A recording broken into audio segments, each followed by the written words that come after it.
Hello again, everyone.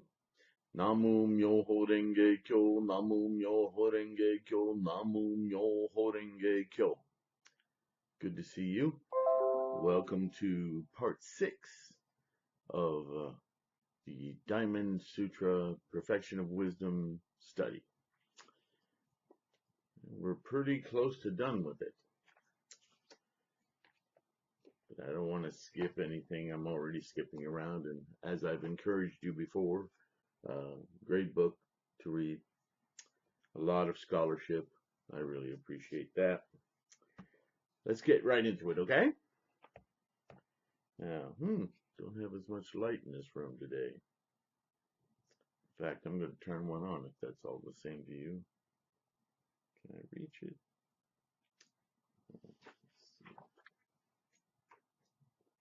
Maybe that'll be enough. I don't want to whitewash the whole picture for you. On that occasion, now we are in chapter 26. On that occasion, the Buddha then spoke this gatha. Who looks for me in form, who seeks me in a voice, indulges in wasted effort. Such people see me not. By now, we're firmly into the Mahayana section of this teaching. We know that the Buddha is the mind.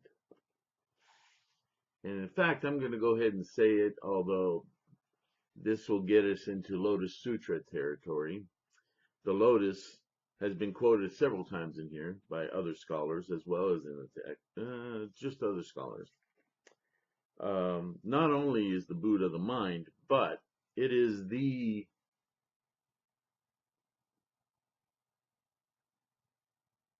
life.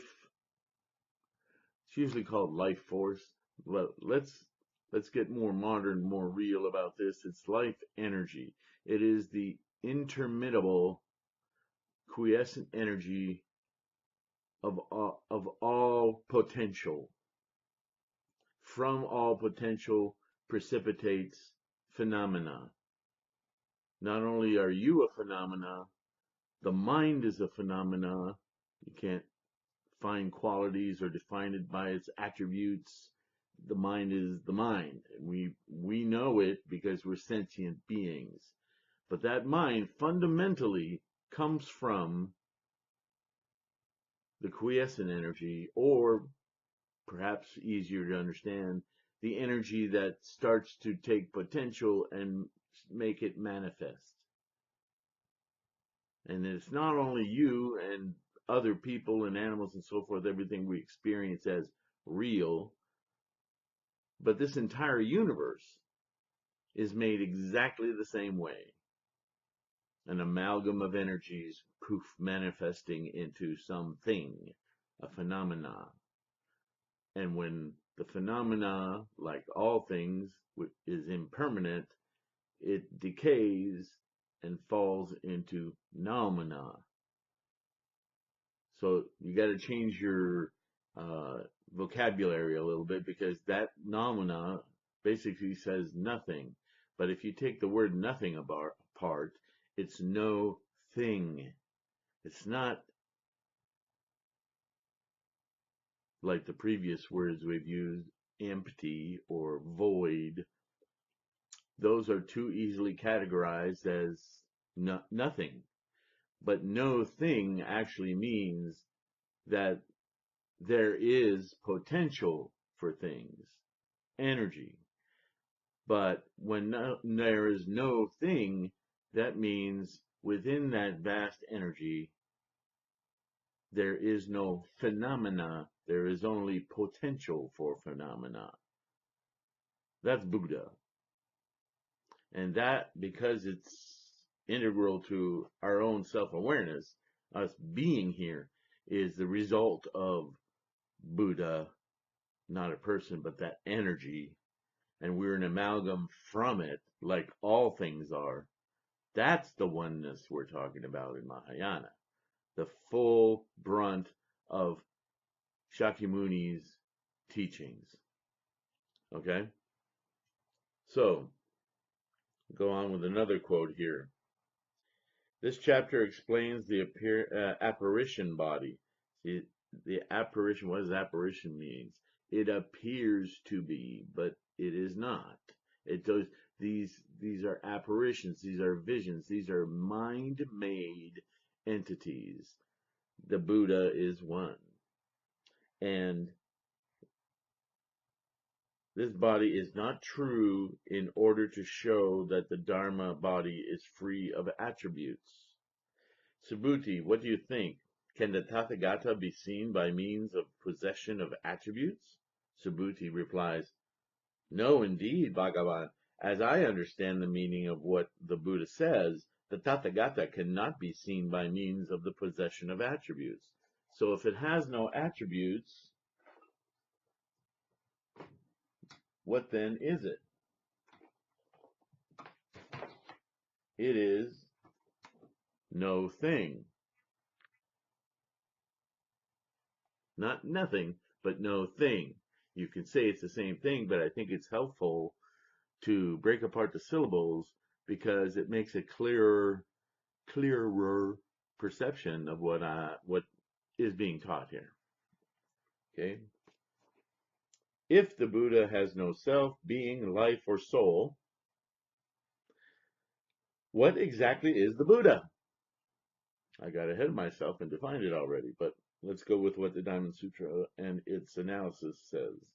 The Buddha is, by definition, the embodiment of enlightenment, the Buddha nature personified. But what is the nature of such a nature?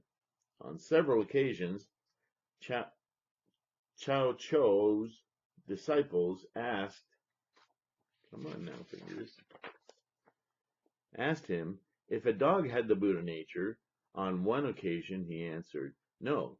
On another, he answered, yes.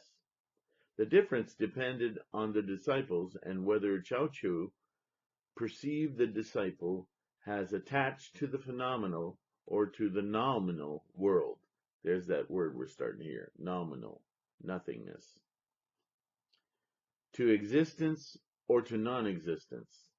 Over time, however, Chao Chou's no, wu in Chinese, mu in Japanese, became one of the most popular koans of Zen, and his yes was forgotten. It would appear that Subhuti too preferred no to yes. The Maha Prajnaparamita Sasta says, if the 32 attributes of the Mahayana are the result of karma, and the attributes of all Buddhas of the 10 directions and the dharmas of the past, present, and future are not attributes, why now speak of 32 attributes? If even one attribute is false, how much more so 32? Answer. There are two kinds of Buddha dharmas. One is provisional, worldly truth, and the other is ultimate, final truth. So, again, this is a clue to studying all of the Buddhist teachings and scholarship. There are always two voices present. I'm having problems with words today. There are always two languages present. The language of the world that wants to communicate to the human condition is one thing, but it's used to infer or to lead to the meaning, not the words, the meaning being this other language which speaks to the fundamental truth that we're trying to get to understand. So you could see if the fundamental truth is something that we don't just immediately perceive and see around us, whatever language, quote unquote, it might use to identify itself would completely lose us because it's not of our world, our samsaric condition. All right? So this is why there's a worldly language that terms things in words so that we can put together an efficient understanding and pry apart the meaning.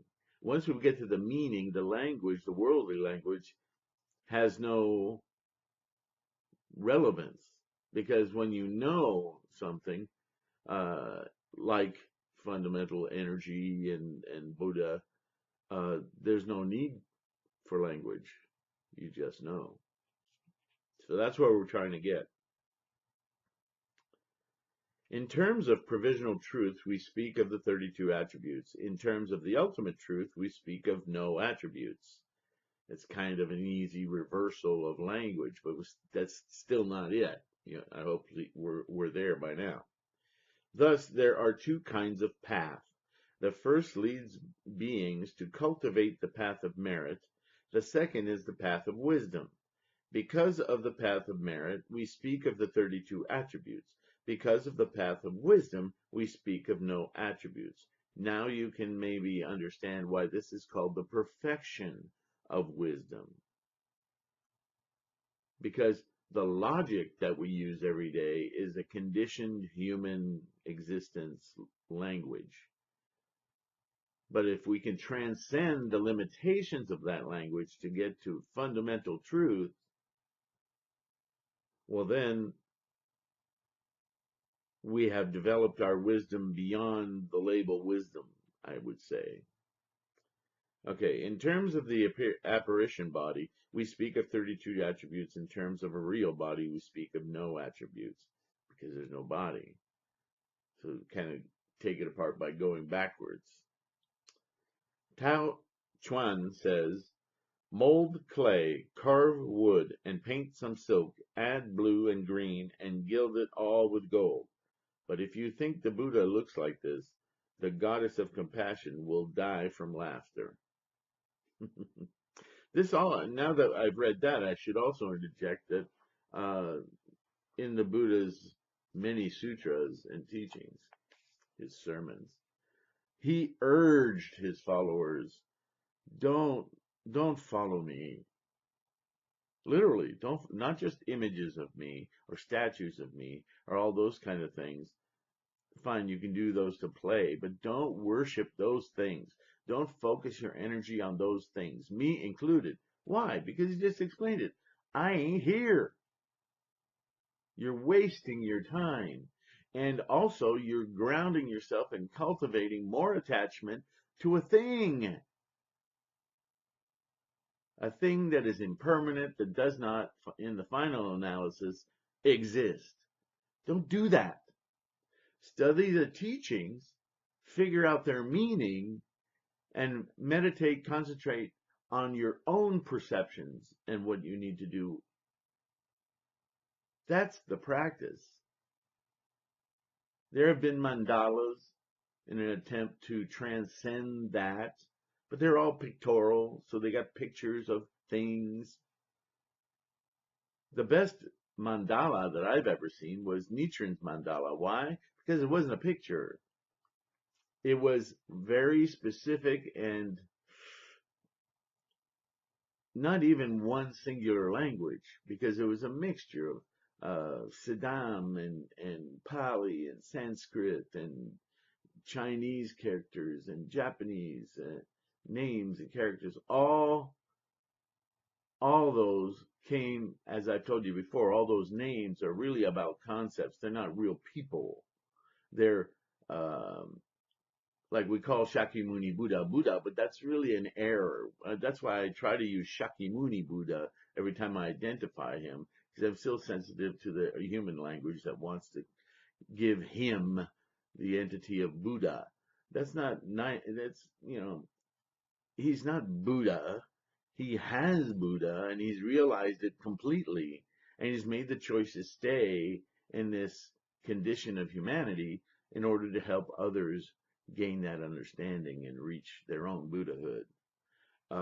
So the characters on a Gohonzon are representative of certain concepts that were labeled with names like Bodhisattva this and Buddha that and Bodhisattvas of the earth and other concepts, the Medicine King and those kind of things. They're really not persons, but they're representations of certain facets of our human condition that leads us toward prajna, perfection. Okay? So the Gohanzen is actually a scribe of all the concepts contained ultimately in the ultimate Mahayana teaching, the Lotus, um, that has all of these other things in it, so that that mandala, instead of being something to penetrate something other, because it has attachments to it, you could say names are attachments too, but the names are of concepts. And what we try to do with the Gohanzen is use it as a reflector of our own Buddha nature. In other words, if you're looking for your Buddha nature, it looks like this. This ain't it, but it looks like this. And it'll help you, give you an item to focus on to awaken that reality in you, to awaken that prajna, wisdom in you.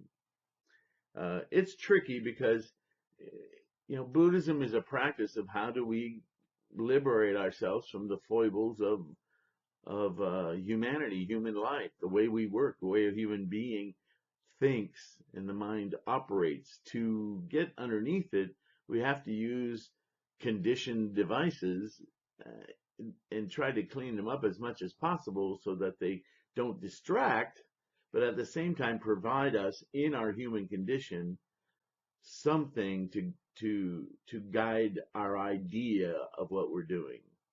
It's the best I can describe a Gohanzen. It's not a holy thing. It's an aid. It's an aid for you to look back into yourself for, hey, remember this? Namu Myoho Renge Kyo.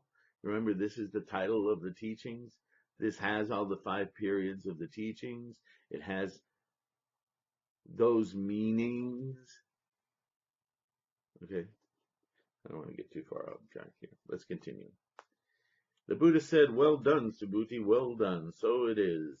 It is as you claim. The Tathagata cannot be seen by means of the possession of attributes. And why not, Subhuti? If the Tathagata could be seen by means and of the possession of attributes, a universal king would be a Tathagata. Hence, the Tathagata cannot be seen by means of the possession of attributes." One Zen master became so fed up with his disciples' attachment to the concepts of Buddhas and Buddhahood, he announced that henceforth, if he spoke the word Buddha, he would go down to the stream and wash out his mouth. One of his disciples rose to the occasion and responded, "And if you do, I will go down to the stream and wash out my ears." Thus, as the sutra nears its conclusion, the Buddha asked Subhuti to consider the nature of Buddhahood, lest bodhisattvas become attached to a goal. Do you understand that? Why so much? Why so much negativity about reaching a goal? I mean, I've used the word goal when I'm teaching Buddhism because I'm using it in the first language. The human condition needs to be driven towards something. But now we're near the conclusion, so he's going to start making his point really directly. And what he's saying is, just like the self, no self thing, any goal that you think is worthy of your time and effort becomes a straw man. You know that concept? It becomes another real thing. And what you end up doing is chasing this goal that you'll never reach because you don't need a goal. You already have, you are made up of, you are the result and continuum of Buddha. Your goal isn't to get somewhere. Your goal is to get the chaff and remember the cornfield? Just get out of there. Just be Buddha. So all of these other perceptions that we have, because we're in samsara, because we're in this conditioned mind, it's in the way of our knowing, not learning, but knowing we are Buddha. Everything is Buddha. And once we really, really get rid of all those other obstacles and just sit in our Buddhahood, everything becomes clear because you're no longer attached to anything. So this is the method. One by one, find and realize your attachments and appease them is a good word. Because you can't just go, okay, I don't like ice cream anymore. And if you can do that, good on you. But generally, we have to make ice cream, our thoughts of ice cream, feel okay and just not pay attention to them. That's different. That's different than like an alcoholic who's in Alcoholic Anonymous for 50 years, and every day he's there, he stands up and says, I'm an alcoholic. Dude, there's a lot of great things about those meetings, and I'm not writing it off outright, but I'm pointing out to you that he's still extremely attached. And every meeting he goes to, in fact, he renews his attachment.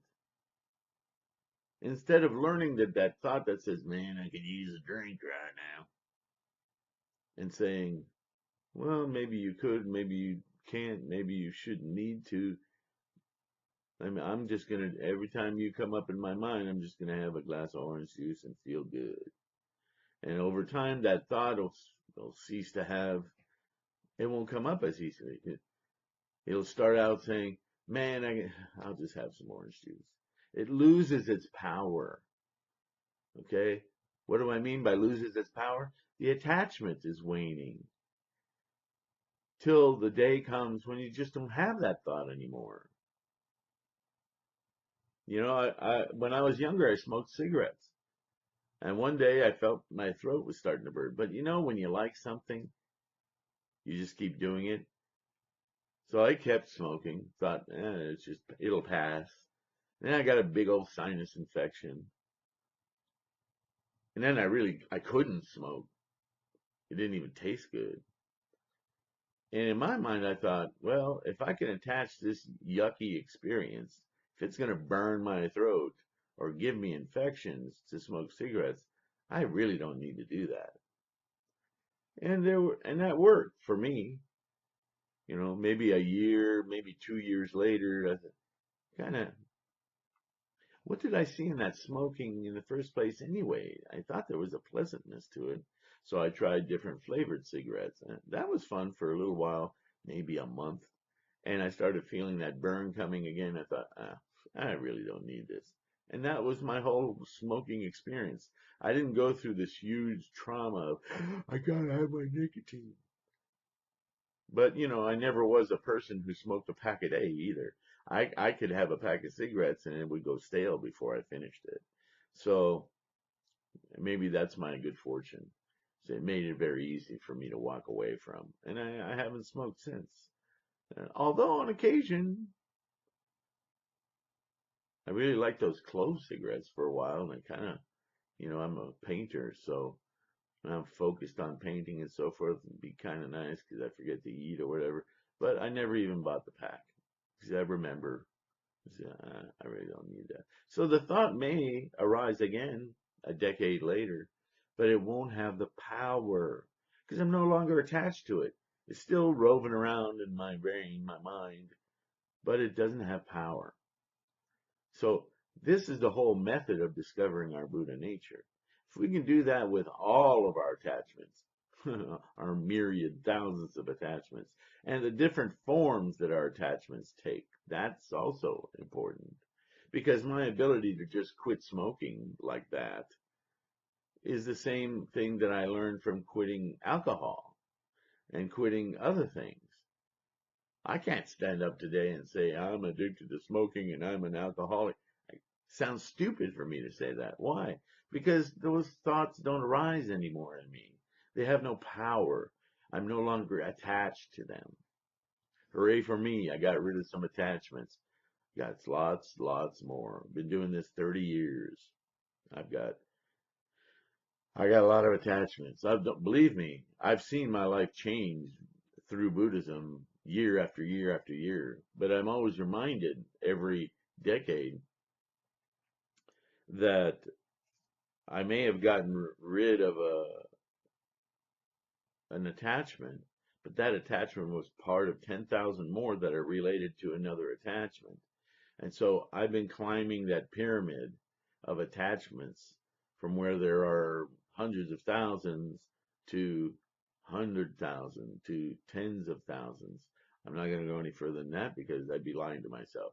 I know I got a bunch to work through yet. Um, but that's cool because I have a really good guide to how to live my life through Buddhism. That's really what we're talking about here. So, back to the book. The Venerable Subhuti said to Buddha, as I understand the meaning of what the Buddha says, the Tathagata cannot be seen by means of the possession of attributes. On that occasion, the Buddha then spoke this gatha.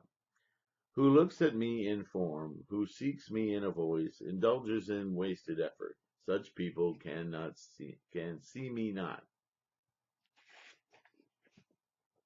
Asanga says, who only sees and hears him doesn't know the Buddha. The Tathagata Dharma body isn't the realm of cognition. So to know Buddhism intellectually, now there's a lot of you who need to hear this, you can intellectualize anything. And just because you know every single scripture or sermon or writing, and you can recite them back and forth, doesn't mean that you're working through the Buddhist method to be enlightened or awakened. What it means is you're a good scholar.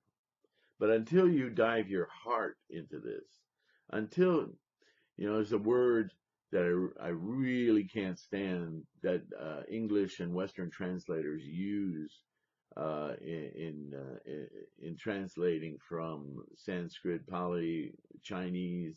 They like to use the word faith. And I'm not telling you can't use it, but here's why I have a problem with it.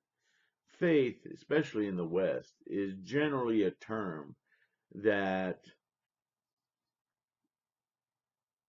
has attached to its meaning the possibility or the probability that you should believe something without question. And that is not the Buddha's teaching. That is not Shakyamuni's teaching. That is not the scholarship of the teaching. Over and over and over again, what is really being talked about, and especially in China is a great example, when they have a character for the mind, Shen, the intelligence, the knowing is Shen. Shen is a combination character that includes both the heart and the mind, or the heart and the brain, if you will. But it's a spiritual word because it's not contained in an organ. The brain and the heart they're talking about is a sensation. Okay? So when you, with your mind, really, the more you study what you develop more confidence, conviction, and determination to go on further. So your commitment becomes very, very strong. So when we talk about a strong mind, we're not talking about faith. We're talking about some determination that you're intellectually making with your mind to dig deeper, to find more meaning in what you read, to succeed at cultivating from the intellectual the purpose and the result of the practice, which is to be at one with Buddha, to remove our consciousness from samsara. Okay? Now,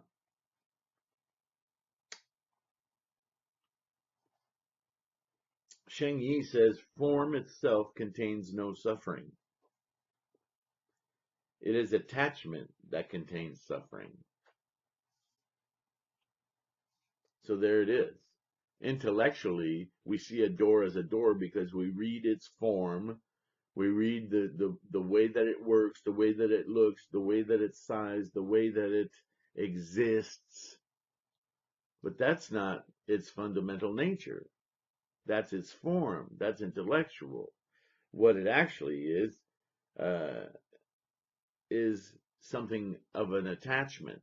That's why it exists in our minds. Now, I'm not saying you can walk through doors. I'm just trying to make an example. Sometimes I hear myself and my other self that's trying to attack me and ask me questions. Go, yeah, what about this? It makes me laugh. But you know, I'm just trying to provide for it.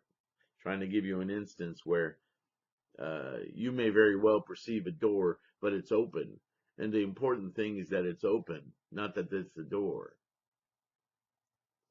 I'm going to get myself in trouble here. Let's go on. Chapter 27, Subhuti, what do you think? Was it due to the possession of attributes that the Tathagata realized unexcelled perfect enlightenment? Subhuti, you should hold no such view. And why not, Subhuti? It could not have been due to the possession of attributes that the Tathagata realized unexcelled perfect enlightenment. Furthermore, Subhuti, someone may claim those who set forth on the Bodhisattva path announce the destruction or end of some dharma.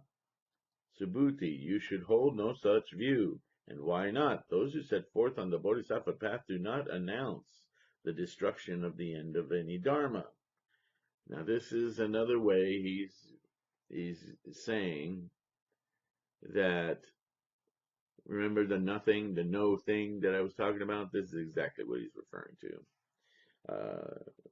People will hear me, and I had somebody just recently tell me, well, you told me that our goal in our practice is to achieve nothingness. We're nothing. Well, again, the word goal gives it away, doesn't it? It's not that we're trying to get to nothing. It's that we're trying to get to no thing, no attachments. If you're not attached, it's no longer a thing. It's no longer a phenomenon. Where are you left when that happens? As human beings, that is exactly what is hidden from us. That is exactly what we have all these veils of misunderstanding about. If we can get through those attachments, we will be out of the cornfield. We will be breathing, floating, wonderful observers of the energy of life, the continuum of life. Remember, I've said before, birth and death are not opposites. Or life and death are not opposite. That's easier to understand. Birth and death are just a little experience within life, the energy of life. It's been explained as a coin. I don't know if that works for you. Birth and death, both sides of a coin. But I think that leaves out of the equation the whole of the energy of life. Birth is just a manifestation from karma. Death is the fading away of that manifestation back into life. From life comes birth for a brief period, and then death returns it to the fundamental Buddha, life force, life energy. Wish I had better light in here. All right. In the previous chapter, the Buddha told Subhuti that the Tathagata could not be seen by means of attributes that accompanied his realization of enlightenment. For no matter how perfect they might be, they are still only attributes, and their possession does not result in Buddhahood, but merely accompanies it.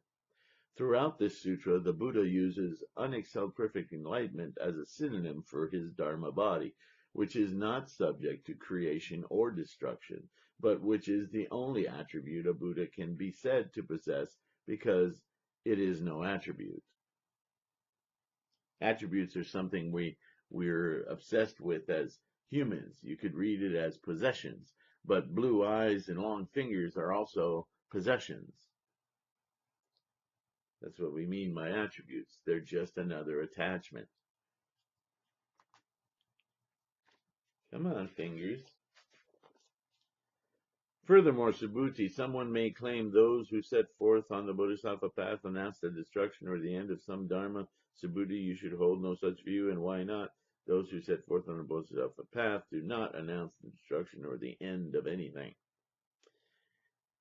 In the creation of dharmas, even such dharmas as Buddha's perfect attributes, is not related to enlightenment. What about their destruction?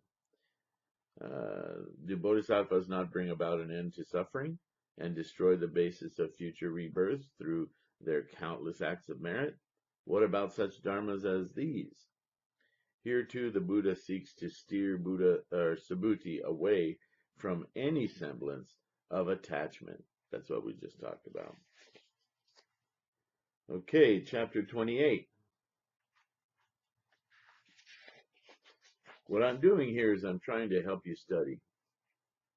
You need to do this on your own and see your own things, but you may refer back to these videos once again. What was it Sylvain said about this? And you might argue with me, and I encourage you to send me an email or a comment on the video so that everyone can have an opportunity to see your challenge and see how I wriggle out of the problem. We're all practicing together. This is our Sangha. So all we can do is improve ourselves, including me. I desperately need your commentary. Okay? And we may never agree. I hope that we do, because eventually not only will you learn something, but I also will learn something. And together we will get to more clarity. Okay? Chao Ming titles this No Possession, No Attachment. Hui Ning said, he's a pretty simple speaker, straightforward. Hui Ning says, great minds achieve the acceptance of things because they are free of attachment. Their worldly merit is so great, why would they want to possess anything? Thus follows a chapter on no possession and no attachment. Furthermore, Subhuti, this is the actual sutra. If a noble son or daughter took as many worlds as there are grains of sand in the Ganges, oh, there's that old song, and covered them with the 7 jewels and gave them as a gift to the Tathagatas, the Arhans, the fully enlightened ones, and a bodhisattva gained an acceptance of the selfless, birthless nature of dharmas. In other words, they were never created. Not that they're negated. Big difference. The body of merit produced as a result would be immeasurably, infinitely greater. And yet Subhuti, this fearless bodhisattva, would not obtain a body of merit. There's those two languages mixing again. The body of merit is in the human condition. Okay? When the body of merit produced as a result, it seems he's using body the same way, but he's trying to show that a bodhisattva who gets no birth, no being, no life, no soul, who gets that unattached place where not only those things but everything related to those things stops controlling him, like the cigarettes, like the beer, like the whatever, then his merit, which is spiritual, will be vast and immeasurable.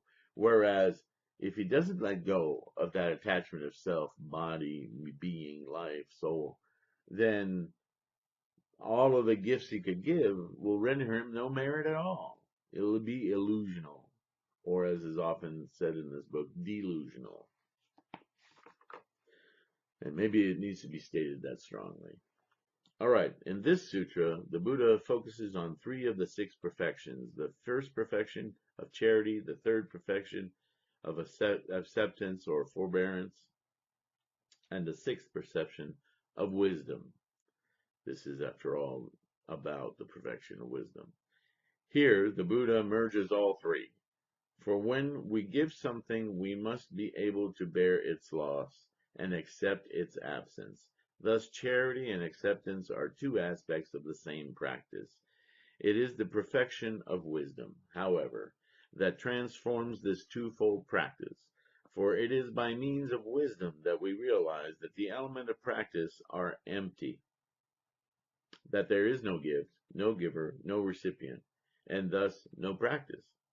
Not only is there not now any practice, there has never been any practice, nor will there ever be any practice. And yet, instead of resulting in no merit, such realization results in obtaining a body of merit beyond the limits of conception. But a body of merit that is not obtained because such a body does not exist. For the hand cannot grasp itself.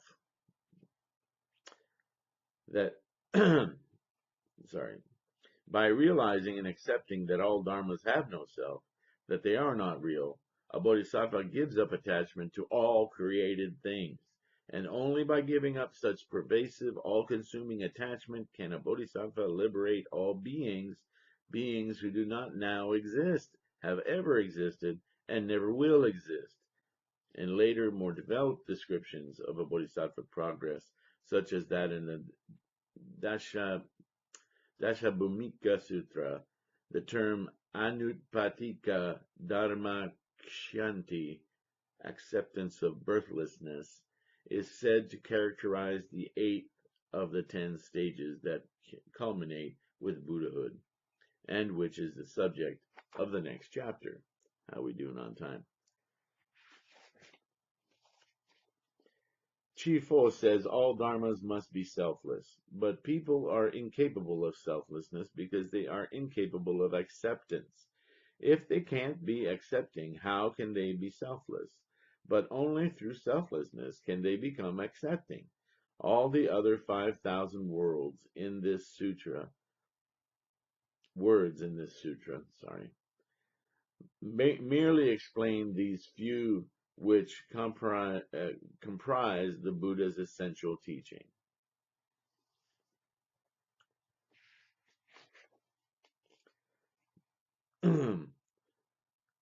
The verb used here, parigraha, obtain, was traditionally used to describe a priest's receipt of a present from a king. But if the bodhisattva is a priest, who is the king? Who is it who presents the bodhisattva with this body, the perfection of wisdom, the mother of all sutras? Seng Chao says, hoping for a reward and focusing on oneself are what is meant by grasping. If no self or other remains, how can anything be attained?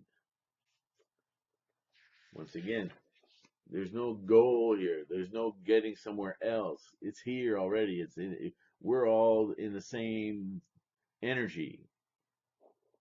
We just have put all these different colored glasses up on top of our vision, and we're not seeing through them. We need to remove veils, okay?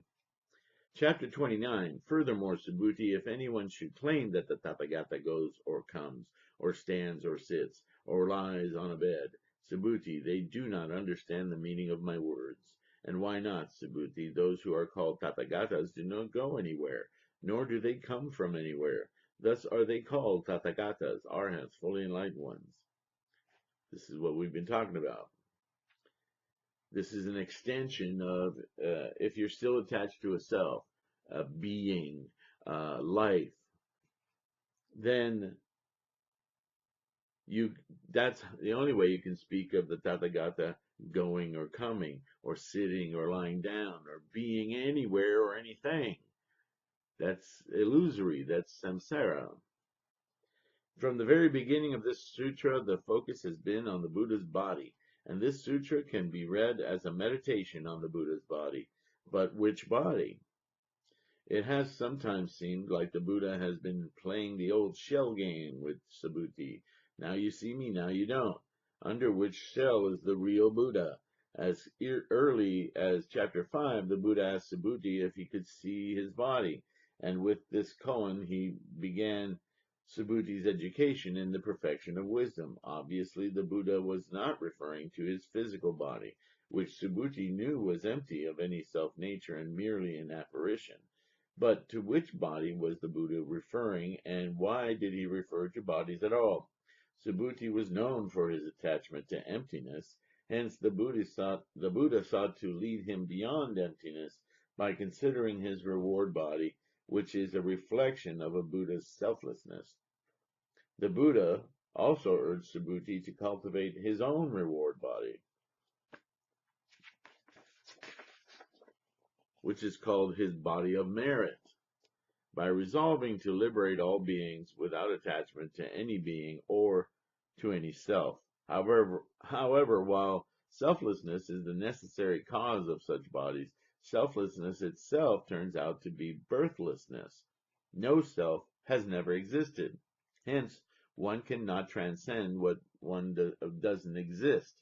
Thus, the Buddha reward body and the Bodhisattva body of merit turn out to be no bodies that arise from this teaching.